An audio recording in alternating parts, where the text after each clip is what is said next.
is replete with inaccuracies, and the allegations are baseless. The Clippers fully cooperating with the NBA in its investigation, which is standard when these types of allegations are made. They are providing the NBA with evidence that the allegations are false. And Kawhi Leonard himself had this to say after last night's game. How well do you know Johnny Wilkes, and did he play any role in your recruitment to this team, your decision to join this team in 2019? Not at all. That has nothing to do with me. You know, I'm from LA, and you know, I grew up here my whole life, and out here, you know, people try to, you know, find any way to get some money. So it probably won't be the last. I know a lot of people out here. Richard, this is not college recruiting, right? I mean, we don't usually see runners in the NBA, which is basically what this guy is alleging he was. It's weird because you want to say, okay, was this introduction done during the Toronto, when he was in Toronto, before free agency? That would be the only things like, hey, I'm going to connect you, I'm going to do all of these things. But if it wasn't done during that like time period, there's nothing illegal here. This is professional sports. This is why it's done this way. No one can. First of all, this is an LA guy. Tell him. If you don't got nothing signed from Jerry West, like, look, hey, if I get you Kawhi 2.5, then this doesn't have any legs. It sounds like an AAU deal. Yeah. You know, like if you want my son or my nephew to come play with you, then it costs this money. That goes on the AAU. I know firsthand.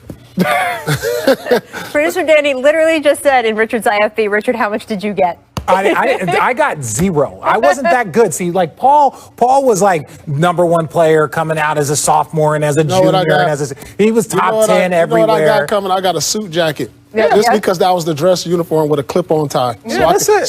So that's what I got. Yeah, Arizona, I didn't get anything. Here's what I would say from an outsider's. I obviously was not on the phone with Jerry West or any of these people. I do not know what happened. I will look forward to the results of the investigation.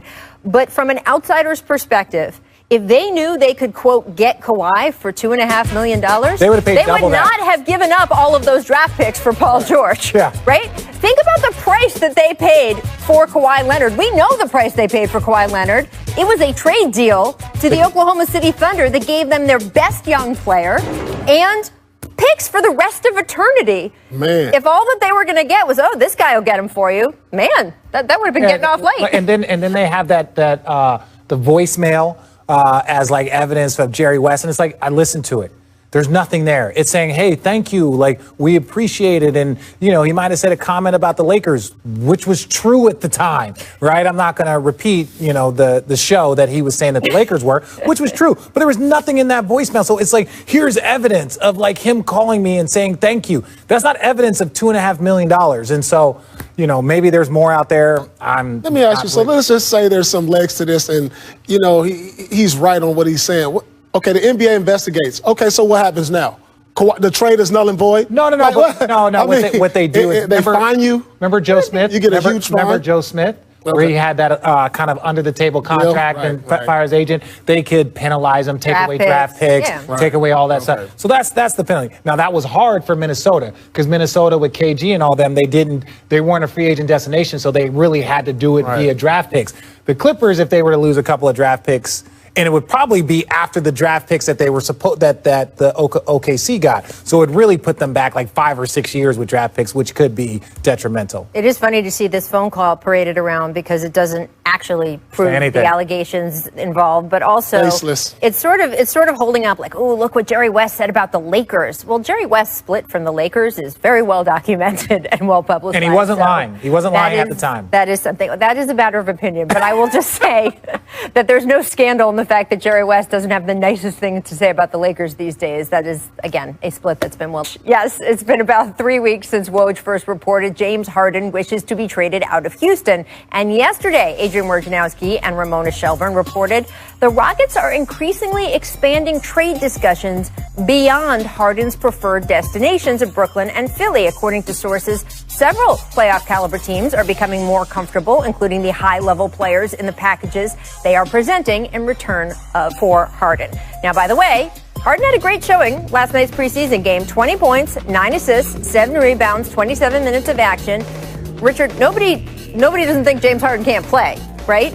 How quickly do you expect them to move him, or how much longer would you say he's going to be a Rocket, if I phrase it that way?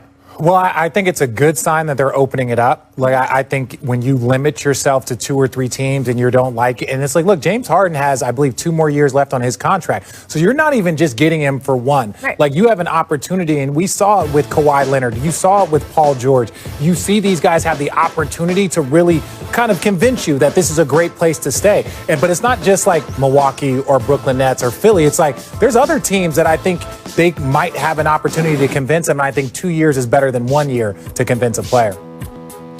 When you talk about trying to add James Harden, you have to think about a few things. You know, now that you're opening it up to not only contenders, but how does he fit? How does he fit into our culture? Or if he's not going to a team that has championship aspirations or just a team with playoff aspirations, how does he fit with our young guys? You know, you have to ask yourself these questions because the things you've heard out of Houston, the partying, doesn't really fit our culture. Yeah, James Harden's a great player, but we're talking about building something here for the long run. Is that really fit with what we're trying to do moving forward? And that's what you have to ask yourself. So I believe he's going to be in Houston for the duration. Oh, wow. Okay. For the whole season. Yes. Past the trade deadline. Yeah. I don't know if I go that far, but I will say this. I don't know if this is going to get resolved quickly because as much as I think the Rockets we're seeing from Woj and Ramona's reporting increasingly are trying to get a deal done, it really depends on what the marketplace demands. It doesn't depend on how much you want to sell. And look, if he doesn't want to go to another team, who's to say that he won't act on that other team exactly how he's been acting in Houston that has made them feel like, oh, man, maybe we do have to deal them. Remember, Tim McMahon's reporting at the beginning of all this was that the Rockets were, quote, willing to get uncomfortable. Well, James Harden has certainly made them uncomfortable. And all of a sudden, it sounds like they are making more phone calls. Well, if I'm on the other end of one of those phone calls, I want to know that James isn't going to be like that to such a degree that you, Houston, feel like you need to trade him. I'm trying to tell you. I agree. Old dog, new tricks. I agree, but if we learned anything from the Kawhi situation. But Kawhi never did the thing. Kawhi was not in I'm going to okay. He was not in 2 cities that may contain nighttime establishments. Okay, I don't know where James was.